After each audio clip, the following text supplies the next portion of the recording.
The rights of social robots. How asking the rights question is the right question. The question concerning the status or standing of artifacts has had a polarizing effect. On the one side, there is what could be called the conservative faction, not in a political sense, but in the sense of seeking to conserve and preserve the status quo. According to this group, the very idea of AI or robots being accorded anything approaching moral or legal status beyond that of a mere instrument or a piece of property is not just wrong-headed thinking, but a dangerous development that should be severely curtailed or shut down before it even begins.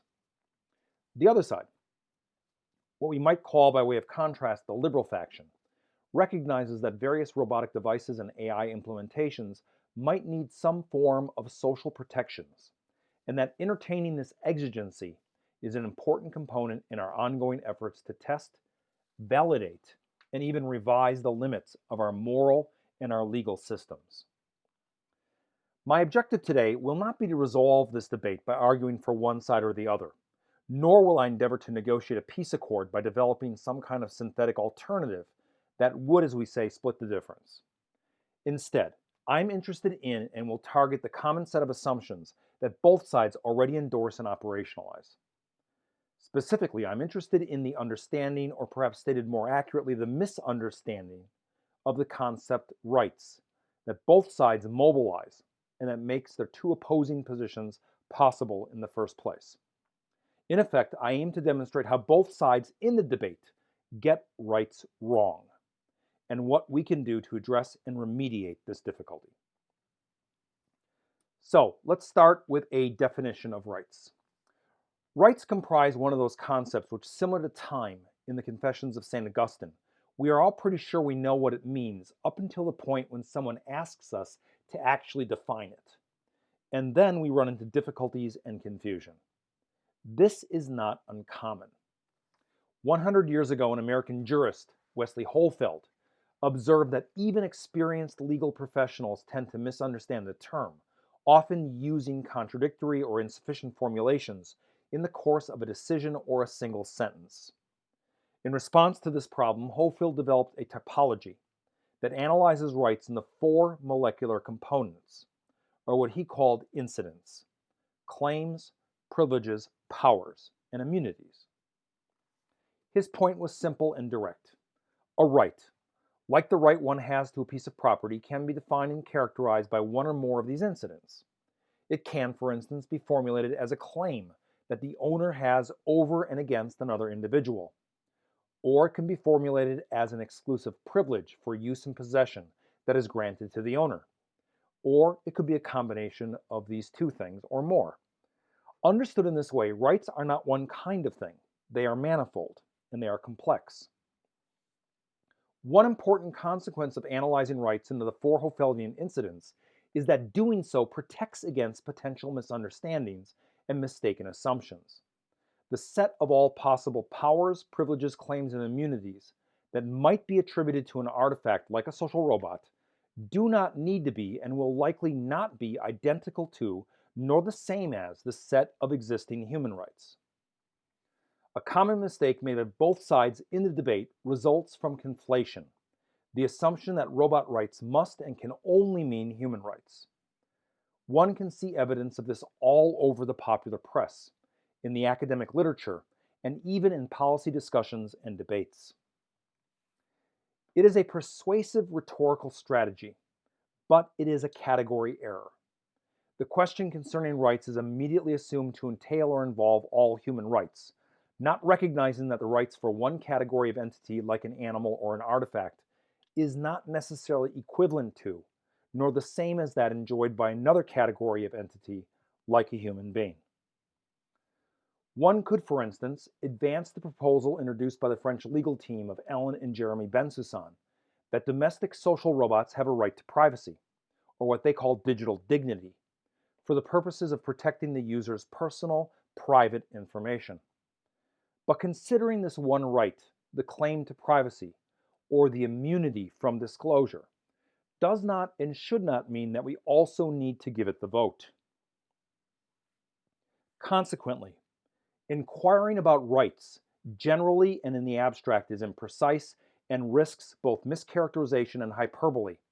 It is much better to formulate the question in terms of specific powers, privileges, claims, or immunities.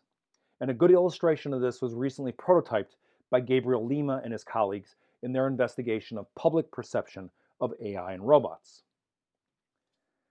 Though Hofeld's efforts supply a more precise and controlled definition of rights, his delineation does not explain who has or deserves to have a particular right or why.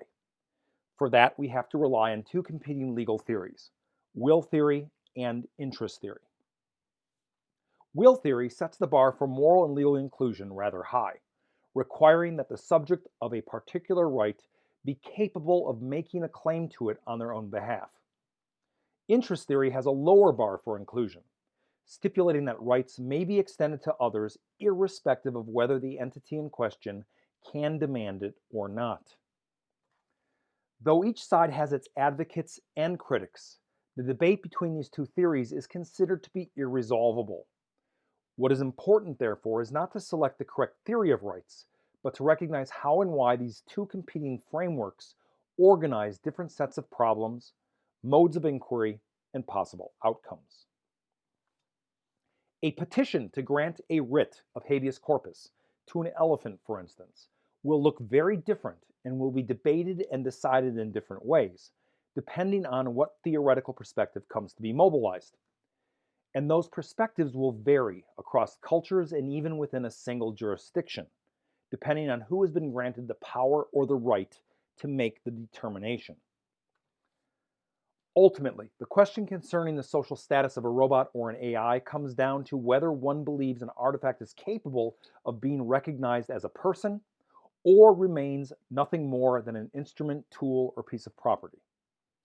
This difference and its importance can be seen with recent proposals regarding the legal status of robots. On the one side, you have the European Commission's resolution on civil law rules of robotics, which advised extending some aspects of legal personality to robots for the purposes of social integration and legal inclusion. On the other side, you have more than 250 scientists, engineers, and AI professionals who signed an open letter opposing the proposal, asserting that robots and AI, no matter how autonomous or intelligent they might appear to be, are nothing more than tools or instruments. What is important in this debate is not what makes the one side different from the other, but rather what both sides already share and must hold in common in order to have this debate in the first place. Namely, the conviction that there are two exclusive ontological categories that divide up the world: persons or property. This way of organizing things is arguably arbitrary, culturally specific, and often inattentive to significant differences. The way this comes to be decided, then, will matter and will have lasting consequences. On the one hand, it has been argued that granting technological artifacts the status of person would be not just similar to the extensions of legal personality to the corporation during the era of industrialization, it would be significantly worse. Doing so, so the argument goes, would allow for a virtually perfect shell company that could be used by bad actors to shield human beings from taking responsibility for the decisions and their actions. On the other hand, however, there are seemingly good and very practical reasons for extending social consideration to AI.